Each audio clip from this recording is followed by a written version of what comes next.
Hello दोस्तों। आज की इस वीडियो में हम बात करने वाले हैं section 114 and section 114 capital A की बात है। पिछले वीडियोस में हमने चैप्टर 7 के सीरीज में ही काफ़ी सारे सेक्शंस को कई कई पार्ट में डिवाइड करके हमने बात की थी। आज वाली इस वीडियो में जो कि इस चैप्टर का लास्ट सेक्शन है 114 और 114 ए, उसकी बात करने वाले हैं। जो सेक्शन 114 है वो बात कर रहा है presumption of existence of certain facts की बात है। 114 क्या कह रहा है कि हम कुछ सर्टेन फैक्ट्स हैं जिनको हम ये प्रिज्यूम कर लेंगे कि हाँ वो होते हैं या वो नहीं होंगे, या कोई भी ऐसी सिचुएशन हो, हम कुछ उन सारे फैक्ट्स को ये प्रिज्यूम करके चलेंगे कि हाँ ये सारी चीज़ें हो रही हैं या नहीं हो रही हैं। तो जो 114 है उसकी बेयर लैंग्वेज क्या कहती है कि जब कभी कोई ऐसे फैक्ट्स हैं जो कि एक कॉमन कोर्स में वो हैपन होना है, वो घटित होते हैं, वो कौन कौन से एक्ट हो सकते हैं, वो नेचुरल इवेंट हो सकता है, वो ह्यूमन कंडक्ट हो सकता है, वो प्राइवेट एंड पब्लिक बिजनेस की बात हो सकती है। अगर इन सारी चीज़ों में कुछ भी ऐसा एक्ट हो रहा है तो वहाँ कोर्ट प्रिज्यूम कर लेगी कि हाँ ये सारी चीज़ें क्या है वो घटित हो रही हैं, वो हैपेंड हो रही हैं। सेक्शन 114 जो है वो एक मैगजीन पर बेस्ड है जो कि कह रहा है all facts and things which are done correctly and regularly. क्या कह रहा है कि वो सारी चीज़ें, वो सारे फैक्ट्स जो कि हुए हैं वो करेक्टली हुए होंगे और वो रेगुलरली हुए होते हैं। 114 इस मैगजीन पर पूरा बेस्ड है। इस सेक्शन में बहुत सारी इलस्ट्रेशंस हैं, कोशिश करेंगे कि एक दो इलस्ट्रेशंस को हम समझने की,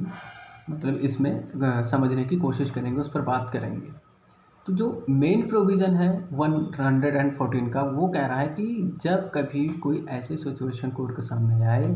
जहाँ की एक कॉमन कोर्स में नेचुरल इवेंट्स है, ह्यूमन कंडक्ट है, या पब्लिक एंड प्राइवेट बिजनेस की बात है जो कि वो होते हैं कोर्ट, तो कोर्ट क्या करेगी, ये प्रिज्यूम कर लेगी कि हाँ वो सारे फैक्ट जो हैं उनकी एग्जिस्टेंस है, वो सारे ऐसे हो रहे हैं। जो जैसे एग्जांपल नेचुरल इवेंट्स के ले लें कि अभी बारिश का टाइम है तो हाँ जाहिर सी बात है बारिश होगी।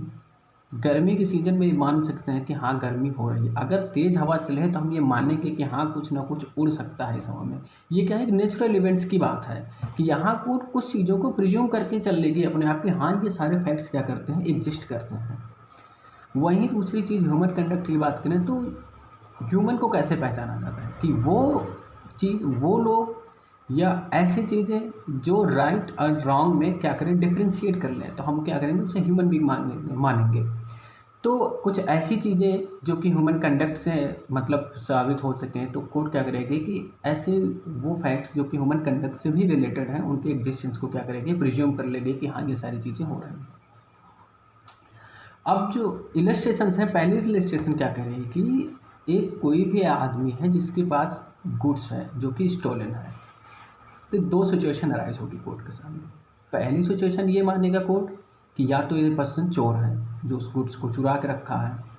दूसरी क्या मानेगी कि या फिर ये या जानते हुए कि या स्टोलन गुड्स है उसको ये रिसीव करके रखा है।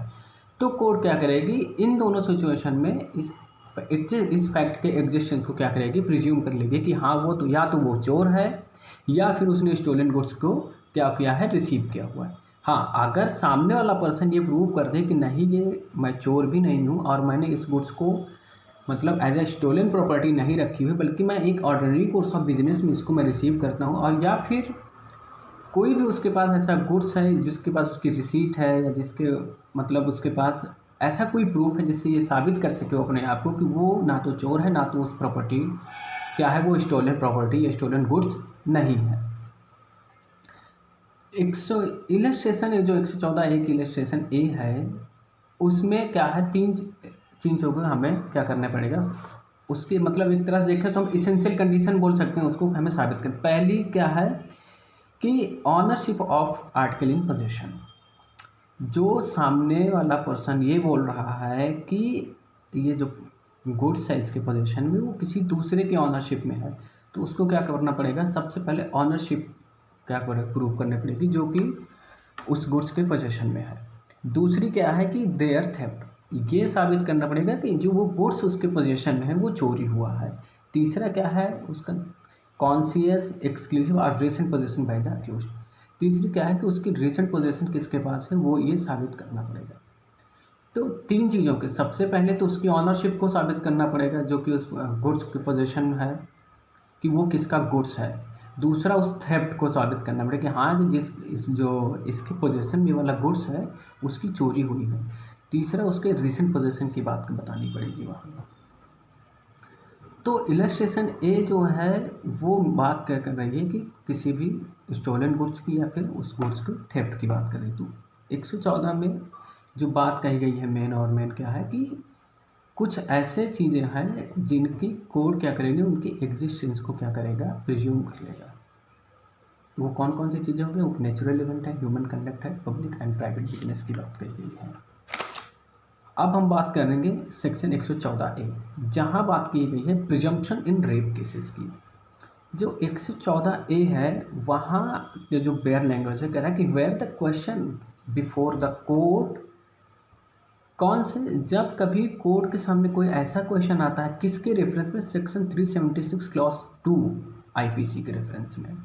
क्लॉज 2 जो आईपीसी वहाँ 376 की बात है, वहाँ पब्लिक सर्वेंट्स से रिलेटेड है कि जब कोई पब्लिक सर्वेंट कोई रेप कमिट करता है तो वहाँ कौन सी क्या चीज़ें होंगी।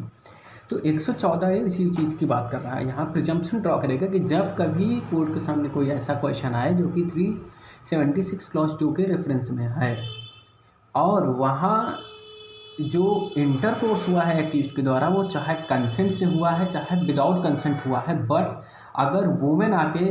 ये बोलती है कि जो ये रेप हुआ है ये विदाउट कंसेंट हुआ है, तब यहाँ उस क्या करेगा, सामने वाला जो अक्यूज पर्सन है उसको रेप के लिए गिल्टी माना जाएगा। 114 ये क्या कहा है, जब कभी कोर्ट के सामने कोई ऐसा क्वेश्चन है जो कि 376 क्लॉज 2 से रिलेटेड है और ये एक्यूज्ड के मतलब इंटरकोर्स की बात आए जहाँ के, और एक्यूज्ड जो इंटरकोर्स किया हुआ है वो चाहे कंसेंट है और या फिर विदाउट कंसेंट है, और आके विक्टिम ये बोल देती है कि ये जो रेप हुआ है वो विदाउट कंसेंट हुआ है, तो कोर्ट यहाँ ये प्रिज्यूम कर लेगी कि जो ये सारी मतलब ये कमिट हुआ है एक्ट, ये विदाउट कंसेंट हुआ है और वो क्या होगा, रेप के लिए गिल्टी माना जाएगा। एक केस था हमारे पास फगनू भाई वर्सेस स्टेट ऑफ उड़ीसा 1992 का, जिसमें कोर्ट ये कहा है ये जरूरी नहीं कि 114 एक्ट की जो प्रिजम्पशन है वो कंप्लीशन ऑफ द एक्ट पे ही अप्लाई होगी, बल्कि अटेम्प्ट भी अगर हो रहा है तब भी हम यहाँ क्या करेंगे, उस प्रिजम्पशन को क्या करेंगे, अप्लाई करेंगे। देखो जो मेन ऑब्जेक्ट था या जो मेन रीज़न था इस सेक्शन को लाने का यहाँ ये था कि जनरली क्या होता था कि जो कंसेंट की जब कभी भी बात आती थी, किसी ऐसे लेडी की रेप हो रहा है जहाँ की वो मतलब मेजर है, तो वहाँ कंसेंट की बात आ जाए कि उसको कंसेंट प्रूव करना बहुत ही क्या हो जाता था, मतलब उसके लिए एक समझ लो बहुत टफ काम था कि वो अपनी कंसेंट को वहाँ जाके प्रूव करे कि वो विदाउट कंसेंट था। इस चीज़ को बचाने के लिए, इस चीज़ को प्रिवेंट करने के लिए क्या किया गया, इसको इस सेक्शन को डाला गया कि अगर वुमेन ने बोल दे कि हाँ उसकी विदाउट कंसेंट से सारी चीज़ें थी, तो कोर्ट यहाँ प्रिज्यूम कर लेगा कि हाँ उसने रेप कमिट किया हुआ है। तो उम्मीद है कि आज की इस वीडियो में आपको 114 और 114A दोनों ही समझ में आया होगा। तो आज से आगे आने वाली वीडियो में हम बात करेंगे आगे आने वाले चैप्टर्स की, जिसमें हम विटनेसेस की बात करेंगे। तो आज के इस वीडियो यहीं तक, और चैप्टर 7 इसी वीडियो से समाप्त होता है। Thank you so much.